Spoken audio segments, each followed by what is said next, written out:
Hello friends, तुमचं गिन्नी रेसिपीजमध्ये स्वागत आहे। आज आपण बनवणार आहोत नाश्त्यासाठी नीर डोसे।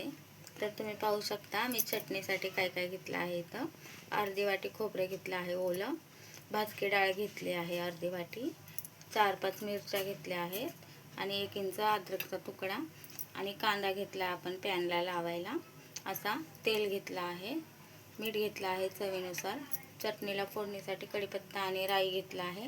आणि इथे तुम्ही पाहू शकता मी या वाटीने 2 वाटी तांदूळ भिजवले होते आणि याला एकदम असं फाईन म्हणजे फाईन एकदम बारीक ह्याला वाटून घ्यायचं आहे।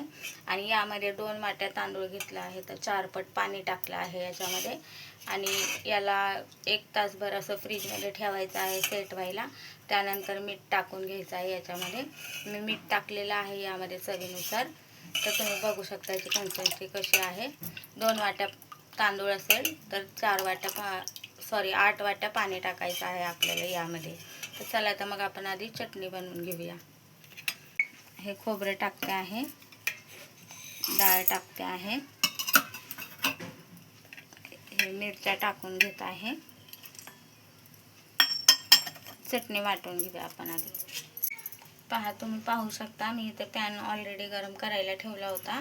तर मी तुम्हाला नीर डोसा बनवून दाखवते। आता याला तेल लावायचं आहे,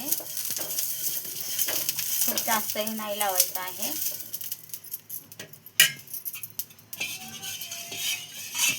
कमीच टाकायचं आहे आपल्याला हे बॅटर आणि तुम्हाला असा पॅन घ्यावा लागेल, तव्यात होणार नाहीये।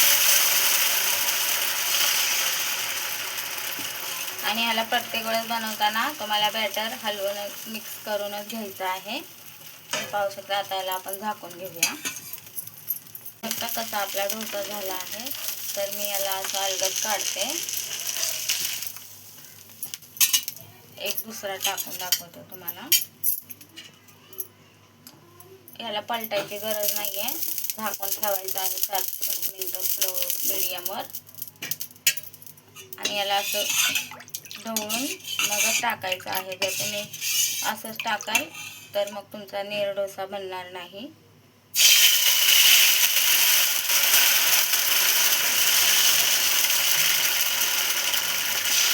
साऊथ इंडियन लोक याला चिकनच्या भाजीसोबत, मटणाच्या भाजीसोबत हेच खातात आणि नाश्त्यालाही हेच ठेवतात।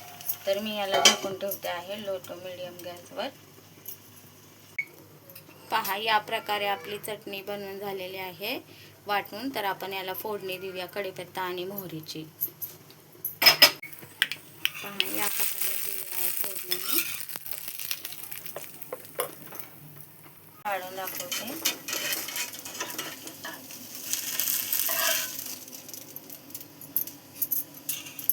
या प्रकारे आता मी हा तिसरा टाकते। बघा कसे झाले आहेत आपले डोसे, नीर डोसे। तर तुम्ही याला बनवल्या एकावर एक गरम गरम ठेवू नका, नाहीतर ते एकमेकांना चिटकतील। वेगवेगळे ठेवायचे आहेत, नंतर ते सुटसुटीत होतात थंड झाल्यावर। आणि मी ही पोळी बनवली आहे घरीच, तर ही चवीला इतकी छान लागते। याच्यामध्ये असं थोडंसं तेल किंवा तूप कच्चं मिक्स करून खायचं आहे।